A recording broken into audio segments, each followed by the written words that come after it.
Bienvenidos al podcast de TechUp. En este espacio de conversación y reflexión, exploramos juntos los acontecimientos globales actuales, mundo cripto y financiero y todo lo que necesitas saber. Puedes apoyar este proyecto a través de PayPal o con criptomonedas. Puedes encontrar los enlaces y direcciones en la descripción. Encuéntranos en Spotify, Apple Podcast, TuneIn Radio o en tu plataforma favorita. Estamos en casi todas. Comparte nuestro podcast con tus amigos. Bueno, un verdadero placer estar de nuevo en los micrófonos para intentar dar un poco de sentido a la actualidad que, madre mía, viene cargadita. ¿Viene fuerte? Sí. Y, a ver, para arrancar este análisis a fondo, propongo que hagamos un pequeño ejercicio de contraste. Venga, a ver. Porque por un lado tenemos a las instituciones financieras más poderosas del planeta, ¿sabes? Estas que supuestamente sostienen todo el orden global, pues ahora mismo están paralizadas por unas crisis que de verdad son insólitas. Hablamos de la Reserva Federal de Estados Unidos envuelta en investigaciones penales, nada menos que por las obras de remodelación de sus oficinas. Tela, con eso, sí. Totalmente. Y por otro lado, a miles de kilómetros de esos despachos tan formales, en las playas de Costa Rica, tenemos una economía paralela floreciendo y utilizando código informático al margen del Estado. Así que hoy la misión de nuestra charla es explorar precisamente esto, cómo las estructuras tradicionales de poder y de confianza pues están fracturando a nivel mundial. Exacto. Y cómo ese vacío inmenso está siendo ocupado por alternativas que hace una década nos habrían parecido impensables. Es que, a ver, el dinero y el poder siempre van de la mano, son vasos comunicantes, de toda la vida. Totalmente. Lo que subyace bajo todos estos acontecimientos que vamos a desgranar hoy, para los que nos escuchan, no es simple ruido político de fondo. Es una transferencia masiva de confianza. Quienes nos siguen habitualmente van a notar un patrón muy claro aquí. La fe pública se está retirando a pasos agigantados de las instituciones centralizadas. Claro, y migrando hacia alternativas mucho más orgánicas, ¿no? Eso es, alternativas orgánicas y, sobre todo, descentralizadas. Pues a ver, aunque es de llegar a esas alternativas tecnológicas, creo que hay que entender por qué el sistema tradicional está haciendo aguas de esta manera. Y el mejor escaparate de esto es, sin duda, la diplomacia internacional y cómo se usa la hegemonía económica como un arma arrojadiza. Totalmente de acuerdo. Pongamos el foco un momento en Oriente Medio. Había un viaje programado a Pakistán por parte del vicepresidente de Estados Unidos, J.D. Vance, y la intención era, digamos, acorralar a los negociadores iraníes y forzar un acuerdo nuclear de una vez. Ajá. Pues ese viaje ha quedado totalmente en suspenso. Y la razón, fíjate, es asombrosa por lo simple que es. Irán, sencillamente, no ha respondido a las exigencias estadounidenses. O sea, les han dejado el teléfono descolgado tal cual. Es que la reacción desde Washington ilustra a la perfección los límites que tiene ahora mismo el poder coercitivo. Porque el presidente Donald Trump ha anunciado que extiende el alto el fuego de forma indefinida, argumentando que lo hace a petición de Pakistán, claro, y afirmando que el gobierno iraní está seriamente fracturado. Ya, la retórica habitual. Claro, pero no obstante, la verdadera palanca de presión de Estados Unidos aquí no es que hagan una pausa militar, para nada. Es la asfixia económica pura y dura. Mantienen un bloqueo naval en la zona que, según las propias cifras de la Administración de Estados Unidos, le cuesta a Irán unos $500 millones diarios. Espera, detengámonos un momento en esa cifra, porque suena a titular grandilocuente de película. ¿Cómo funciona exactamente un bloqueo naval para generar un agujero de 500 millones al día? Porque, a ver, no es que haya barcos robando maletines de dinero en alta mar, ¿no? No, que va, excelente apunte. No se trata de piratería, o sea, se trata de un estrangulamiento total de la cadena de suministro. A ver, Irán depende vitalmente de la exportación de hidrocarburos. Entonces, el bloqueo naval estadounidense, combinado con unas sanciones secundarias durísimas, funciona como un muro invisible.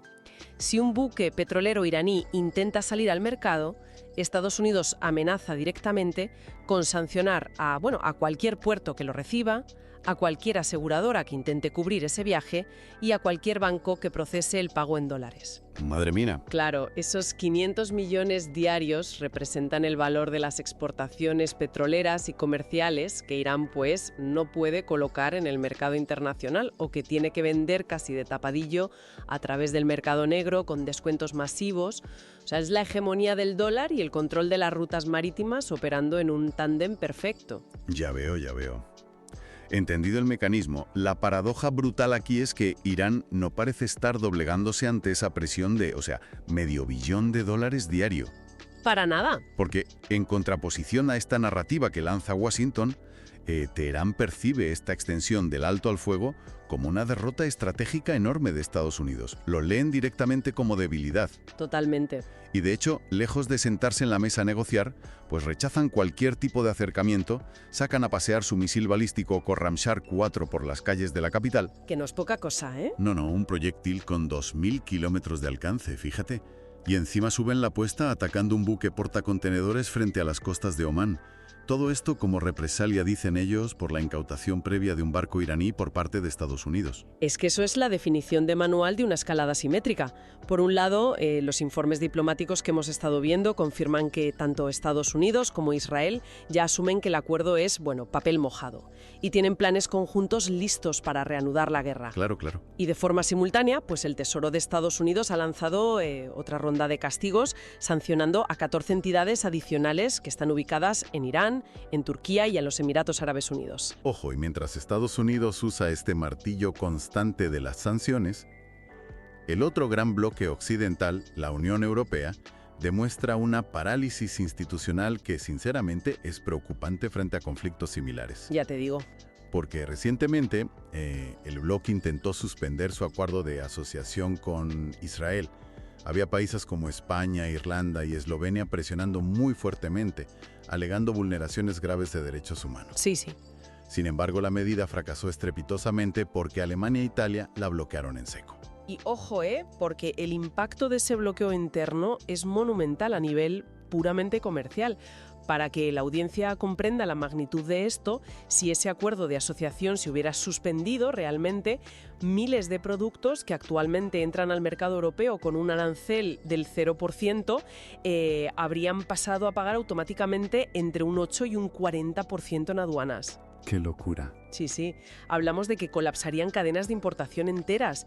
Pero, y aquí está el problema de fondo, esto demuestra una vulnerabilidad crítica y es que las alianzas centralizadas tradicionales requieren una unanimidad que hoy por hoy es prácticamente imposible de alcanzar. El mecanismo burocrático pues se devora a sí mismo. Claro. O sea, si analizamos todo este tablero geopolítico que acabamos de pintar, me surge una duda razonable. Tenemos a Estados Unidos sancionando a medio planeta, a Irán atacando rutas marítimas para encarecer el comercio, y a Europa totalmente paralizada por sus propios vetos cruzados. ¿No corremos el riesgo de que el poder económico estatal esté perdiendo absolutamente toda su efectividad disuasoria por puro abuso de la herramienta? Pues mira, ese es exactamente el quid de la cuestión. Estoy convencida de ello. Cuando se abusa de ese privilegio exorbitante que es controlar la moneda de reserva global, o sea, el dólar, para castigar constantemente a rivales geopolíticos, lo que haces es generar una reacción en cadena. Los países que son sancionados e incluso los no sancionados, que simplemente están observando la jugada con recelo, comienzan a crear infraestructuras financieras paralelas. El exceso de coerción estatal al final actúa como el principal incentivo para que se desarrollen sistemas donde esa misma coerción pues ya no tenga ninguna jurisdicción. O sea, un efecto boomerang de manual. Y la mayor ironía de todo este desgaste institucional, creo yo, es que no solo ocurre de puertas hacia afuera en la diplomacia. La misma tensión que Estados Unidos proyecta mediante estas sanciones la está sufriendo en sus propias entrañas, concretamente en la mismísima Reserva Federal de Estados Unidos. Buf, menudo panorama tienen ahí montado. Sí, se está librando una guerra intestina brutal por el control del grifo del dinero. Por un lado tenemos a Kevin Walsh, que es el candidato impulsado por Trump para sustituir a Jerome Powell. Y Walsh se plantó ante el Senado con unas propuestas que, harían temblar a Wall Street. Quiere cambiar todos los modelos de previsión de inflación y reducir drásticamente el balance de la institución, que actualmente, ojo al dato, roza los 6.700.000 millones de dólares. A ver, hay que traducir lo que significa realmente reducir el balance en la economía real para los que nos escuchan, porque no es simplemente tachar un numerito en un libro contable y ya está. No, claro. Durante años, la Reserva Federal de Estados Unidos ha estado comprando bonos y activos a expuertas, inyectando unos billones de dólares en el mercado para mantener los tipos de interés artificialmente bajos. Es, digamos, dinero barato que dopa la economía. Entonces, reducir ese balance, que es un proceso que se conoce técnicamente como ajuste cuantitativo, implica que la Fed deja de comprar y empieza a dejar que esos bonos venzan sin reinvertir el dinero. En la práctica es absorber liquidez del sistema, secar el mercado, vamos. Ya, y eso duele. Claro que duele. Si se hace de forma agresiva, encarece enormemente las hipotecas, los créditos corporativos y puede asfixiar por completo empresas que sobreviven únicamente refinanciando su deuda. Es, a todos los efectos, una purga financiera. A pesar de ello, el obstáculo inmediato de este señor Warsh no es siquiera este debate técnico sobre política monetaria, es que su confirmación está totalmente paralizada, porque un senador de su propio partido, fíjate, el republicano Tom Tillis, ha bloqueado la votación en el Senado. Madre mía. Y aquí llegamos al núcleo de la crisis institucional que mencionaba al principio del análisis. Tillis no bloquea esto por discrepancias económicas o filosóficas, sino en protesta por la inaudita presión penal que la Casa Blanca está ejerciendo contra la cúpula actual de la Reserva Federal. Es que esto es gravísimo. Hablamos de que el actual presidente de la Fed, Jerome Powell, y la gobernadora Lisa Cook se enfrentan a acusaciones de presunta malversación de fondos relacionadas ni más ni menos que con las obras de renovación de la sede. O sea, de locos. Y esto, fíjate, dinamita el precepto básico de la economía moderna, que es la supuesta independencia del Banco Central. Claro. Para que los mercados internacionales confíen en el dólar, necesitan creer, o al menos tener la ilusión, de que las decisiones sobre imprimir dinero o subir tipos de interés se toman en base a datos técnicos, puramente macroeconómicos, no bajo la amenaza de que el presidente del país meta en la cárcel a los banqueros por unos presuntos sobrecostes en una reforma arquitectónica. Exacto, es que suena a república bananera. Totalmente. Cuando la política monetaria se subordina a este nivel de chantaje judicial del poder ejecutivo, la volatilidad institucional espanta directamente a los grandes capitales. Claro, pero aquí quiero hacer un poco de abogado del diablo, si me permites. Dime. ¿Acaso la Reserva Federal ha sido verdaderamente independiente alguna vez?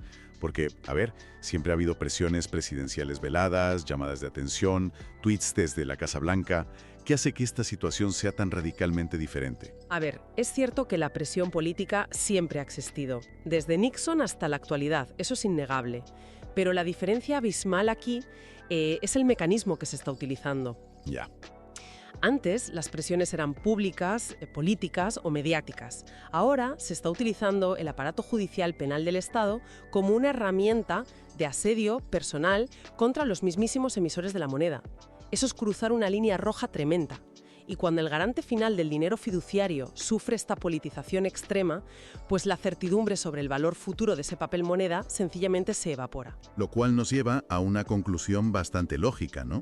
Si la propia institución que emite y respalda los dólares en Estados Unidos está bajo asedio legal y está perdiendo su credibilidad por unas luchas de poder internas tan sucias, pues es completamente natural que ciudadanos y empresas empiecen a buscar refugio en sistemas que no dependan de la cordura o de los caprichos de los políticos de turno. Así es. La pérdida progresiva de confianza en el dinero que se emite por decretos estatales lo que hace es acelerar la transición hacia infraestructuras donde las reglas matemáticas sustituyen a las promesas institucionales. Y precisamente hacia ese territorio inexplorado nos vamos a dirigir a continuación. Pero bueno, antes de sumergirnos en cómo luce ese futuro descentralizado en la práctica, queremos hacer una pausa fundamental para recordar a nuestra audiencia que están escuchando el podcast Tech Up. Mantenemos este espacio de análisis profundo de la actualidad global, el mundo cripto y financiero, gracias a la fuerza de nuestra comunidad. ¿Eso es? Y si valoran esta información y este esfuerzo, pueden apoyar este proyecto a través de PayPal o mediante envíos de aportes en criptomonedas. Tienen todas las formas de ayudarnos con los enlaces y direcciones exactas detalladas abajo en la descripción de este contenido. Toda contribución, por pequeña que sea, es verdaderamente esencial para que podamos seguir manteniendo este nivel de independencia y de profundidad en los temas. Retomamos.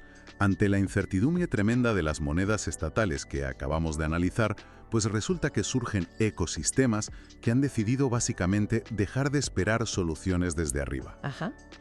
Vámonos a Santa Teresa. Esto está en la costa de Costa Rica, a unos 150 kilómetros de San José. Pues resulta que recientemente se ha consolidado allí una auténtica ciudad de la cripto que está muy inspirada en iniciativas como Bitcoin Jungle. Y ojo, no hablamos de 4 entusiastas tecnológicos invirtiendo en sus sótanos, sino de más de 380 locales comerciales físicos que aceptan satoshis para sus transacciones del día a día. ¿Qué pasaba? Sí, desde pagar una simple receta en la farmacia hasta contratar unas clases de buceo en la playa. Y todo esto gestionado mediante inteligencia artificial en tiempo real para cuadrar las cuentas. Mencionar lo que está pasando allí, creo que hay que entender los conceptos técnicos básicos que lo hacen posible. Porque cuando decimos que aceptan satoshis, para quienes no estén familiarizados, nos referimos a fracciones mínimas de un Bitcoin. O sea, un Bitcoin es divisible en 100 millones de satoshis, como si fueran los céntimos de un euro. Claro. Esto es lo que permite que puedas comprar un simple café sin tener que gastar miles de dólares o volverte loco con los decimales. Y el verdadero salto tecnológico en Santa Teresa no es solo usar Bitcoin, es el uso masivo de la red Lightning. Exacto, ahí quería llegar, porque siempre se ha criticado, y con razón, que pagar con Bitcoin es súper lento y tiene unas comisiones altísimas, ¿no? Entonces, ¿cómo han resuelto en este pueblo esa fricción operativa para que, no sé, el dueño de una panadería pueda cobrar una barra de pan de forma instantánea? Pues mira, te lo explico. La red Lightning actúa como una especie de capa secundaria que se pone sobre la cadena de bloques principal de Bitcoin. Para entender su mecanismo de forma sencilla, imaginemos que vas a un bar con amigos. Venga. En lugar de estar pasando la tarjeta de crédito por cada cerveza que pides a lo largo de toda la noche, Que el banco te freiría a comisiones. exacto, generaría enormes comisiones bancarias y una lentitud insoportable para el camarero. Pues en lugar de eso, le abres una cuenta al camarero, lo que llamamos dejar la cuenta abierta. Pides 10 cervezas durante horas y al final de la noche cierras la cuenta y haces un solo pago final. Ah, vale. Pues Lightning hace exactamente eso, pero a nivel matemático y criptográfico. Permite miles y miles de micropagos instantáneos y casi gratuitos entre los comercios y los clientes. Y solo liquida el saldo final en la red principal de Bitcoin cuando cierras ese canal. Esto es lo que convierte a un activo que antes era solo de reserva o de inversión en dinero contante y sonante, súper ágil para el día a día. Comprendo el mecanismo perfectamente, pero permíteme ser un poco escéptico aquí. Porque claro, Costa Rica, playas paradisíacas, nómadas digitales con sus portátiles. A primera vista todo esto suena a un experimento sociológico muy guay para expatriados privilegiados que, bueno, juegan a ser antisistema mientras se toman un agua de coco al sol. ¿Realmente podemos hablar de esto como una alternativa económica viable para el ciudadano común que sufre la inflación en sus carnes? A ver, comprendo tu escepticismo, es la primera reacción lógica, pero los datos que nos llegan demuestran que va muchísimo más allá de un simple parque de atracciones para tecnólogos ricos. La clave fundamental de Santa Teresa es que han logrado crear, de verdad, una economía circular. ¿Y eso implica que? Es decir, no es alguien convirtiendo sus dólares a Bitcoin solo para comprar algo puntual y luego el tendero pasándolo de nuevo a dólares inmediatamente para pagar sus facturas. No. El empleado cobra su salario íntegramente en satoshis, compra en el supermercado en satoshis y el dueño del supermercado paga a sus proveedores locales en satoshis. O sea, cierran el círculo. Exacto. El dinero estatal fiduciario nunca entra en la ecuación, ni para entrar ni para salir. Y para muchos habitantes de allí, especialmente los expatriados de Argentina, de Venezuela o de Nicaragua que han llegado huyendo, esto no es un lujo tecnológico, es su plan B definitivo de supervivencia. Han visto cómo los bancos centrales de sus países de origen evaporaban los ahorros de toda su vida mediante la hiperinflación. Para ellos, poder tener la autocustodia financiera es literalmente una necesidad vital. A pesar de ello, fíjate que lo que me resulta más fascinante de todo esto como analista es la reacción del propio Estado. O mejor dicho, la falta absoluta de reacción. Ya, el silencio, ¿verdad? Claro, porque el Banco Central de Costa Rica y el Ministerio de Hacienda están observando este fenómeno con un silencio muy prudente. O sea, no hay un respaldo legal explícito, no hay ninguna ley que declare de curso legal a estas criptomonedas allí como pasó en El Salvador, pero tampoco hay persecución. Este sistema crece orgánicamente y demuestra un axioma que es brutal en este siglo XXI. Cuando el código funciona bien y resuelve problemas, las leyes del Estado pasan a un segundo plano. Es que esa es la demostración empírica de la pérdida de poder centralizada de la que hablábamos al principio. Es una infraestructura comunitaria de base que desarrolla sus propios anticuerpos, por así decirlo, contra la devaluación gubernamental. No piden permiso a nadie, simplemente construyen una alternativa técnica superior y la usan. Y ojo, porque esta construcción de alternativas es ahora mismo más urgente que nunca, porque el colapso institucional del que venimos hablando no se limita solo a la inflación monetaria o a lo económico.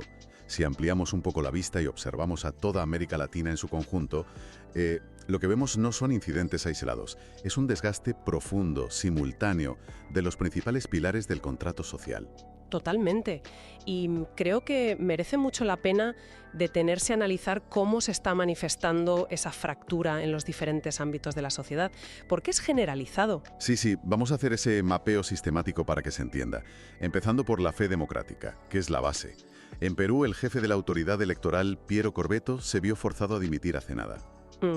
Y la causa no fue un simple roce político de campaña, fue un fallo estructural catastrófico durante los comicios. Hubo actas perdidas, retrasos masivos y un sistema de transmisión de datos que literalmente se colapsó. La maquinaria encargada de certificar la voluntad popular falló desde los cimientos. Es muy grave. Y si pasamos a la educación y al contrato intergeneracional, pues en Honduras las universidades están literalmente ardiendo en protestas.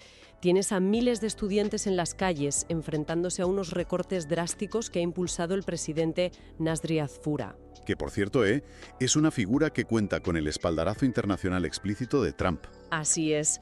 Y si miramos la garantía de la seguridad y la justicia básica, que es otra pata del Estado, El Salvador ofrece el ejemplo más extremo de ruptura con la ortodoxia institucional. El sistema judicial allí está llevando a cabo juicios colectivos simultáneos contra casi 500 miembros de la Mara Salvatrucha. 500 de golpe, es una locura. Sí, estamos presenciando una reescritura de los derechos procesales básicos en tiempo real, impulsada por un Estado que argumenta abiertamente que las instituciones tradicionales garantistas simplemente no servían para detener el baño de sangre continuo que sufrían. Ya, claro. Y por no hablar de la seguridad más cotidiana, incluso en zonas que supuestamente estaban blindadas. Por el contrario de lo que se espera, en México las autoridades investigan ahora mismo cómo narices un atacante pudo entrar armado a la mismísima zona arqueológica de Teotihuacán, que es un epicentro turístico y patrimonial brutal. ¡Qué tragedia! Desató un tiroteo allí que dejó 13 heridos y una turista canadiense muerta. Y resulta que fue un ataque premeditado por un individuo obsesionado con la masacre de Columbine. Es la impredecibilidad de la violencia rompiendo cualquier cerco de seguridad estatal. Es terrible. E incluso, fíjate, en el plano de las creencias más arraigadas, hay un cambio de guardia tectónico en la región. Fijémonos en Argentina. A un año de la muerte del Papa Francisco, el catolicismo, que, ha sido la estructura moral predominante durante siglos allí, ha experimentado una caída vertiginosa. Ha pasado de aglutinar al 71% de la población a solo el 58%. Es una barbaridad de caída en tan poco tiempo. Muchísimo. Y en contraposición, claro, ese vacío no se queda libre. Las iglesias evangélicas han llenado ese espacio social. Y no solo en lo espiritual, cuidado, sino en lo legislativo, porque están consiguiendo ya escaños vitales en el Congreso. Creo que tienen ya 7 diputados y 2 senadores. 7 y 2, sí, exacto. Y bueno, sumando a todo este cóctel de fallos sistémicos, a veces la realidad simplemente te arroja el caos literal desde el cielo. Porque hace poco, y esto es como una mera nota de color ilustrativa para relajar un poco, un globo aerostático se quedó sin combustible en California y tuvo que hacer un aterrizaje de emergencia forzoso en el pequeño patio trasero de una pareja mientras estaban tranquilamente viendo la televisión. Madre mía, el susto de su vida. Total. Es la anécdota ridícula dentro del drama, pero refleja esa sensación constante de que los imprevistos caen sobre nuestras cabezas sin ningún tipo de aviso. Entonces, si agrupamos todo esto que hemos dicho, elecciones rotas en Perú, recortes en Honduras, justicia de excepción en El Salvador, cambios de poder religioso en Argentina y violencia en Teotihuacán, pues el panorama está clarísimo. Y cabe preguntarse, ¿no es natural que las sociedades, al sentirse completamente desprotegidas por las instituciones vigentes, abracen redes descentralizadas como tabla de salvación para la próxima década? Es que es una reacción evolutiva pura, te diría. Cuando el Estado falla repetidamente en proveer certeza, ya sea económica, física o representativa, pues el ciudadano deja de depender del contrato social escrito en un papel y empieza a buscar herramientas que le ofrezcan resultados tangibles hoy. Por consiguiente, lo que vemos en el ámbito cripto en Costa Rica o en estos juicios excepcionales en Centroamérica no dejan de ser síntomas del mismo fenómeno de fondo. Es la búsqueda desesperada de sistemas operativos alternativos que funcionen, al margen de si están avalados por el sistema heredado o no. Pues mira, para ir cerrando este análisis, quiero dejar sobre la mesa un pensamiento final que creo que resume el trasfondo de todos nuestros temas de hoy y que nos obliga a mirar hacia el futuro con otros ojos. Si la confianza en el dólar emitido por los Estados Unidos está bajo asedio penal y político, si la diplomacia tradicional fracasa estrepitosamente en contener conflictos bélicos, y si las instituciones históricas de representación y seguridad se desgastan en tiempo real a nivel global, ¿acaso estamos cruzando ya un punto de no retorno hacia una era donde el poder real ya no pertenecerá a quienes redactan las leyes en los parlamentos, sino a quienes programan un código inmutable en la red? Es una pregunta que, sinceramente, sacude los cimientos mismos de la política. Porque, claro, si el código matemático no puede ser corrompido, chantajeado o sancionado por un gobierno, su valor a largo plazo es incalculable frente a las instituciones humanas, que, como hemos visto hoy, sí pueden serlo. Exactamente. Ahí queda esa reflexión para llevarnos a casa y darle un par de vueltas. Y bueno, hasta aquí nuestro análisis a fondo de hoy en Tech Up. Queremos agradecer enormemente a toda nuestra audiencia, a los que nos escuchan siempre, por acompañarnos en esta travesía informativa. Recuerden que este podcast es posible únicamente gracias a su apoyo constante. Si desean ayudar a sostener el proyecto para que podamos seguir profundizando en estos temas vitales, pueden hacerlo vía PayPal o mediante envíos de aportes en criptomonedas. Todas las formas de ayudar y los enlaces exactos están justo abajo, en la descripción del contenido. En nombre de ambos, un saludo muy cálido. Compartan nuestro podcast con sus amigos y nos escuchamos en la próxima entrega.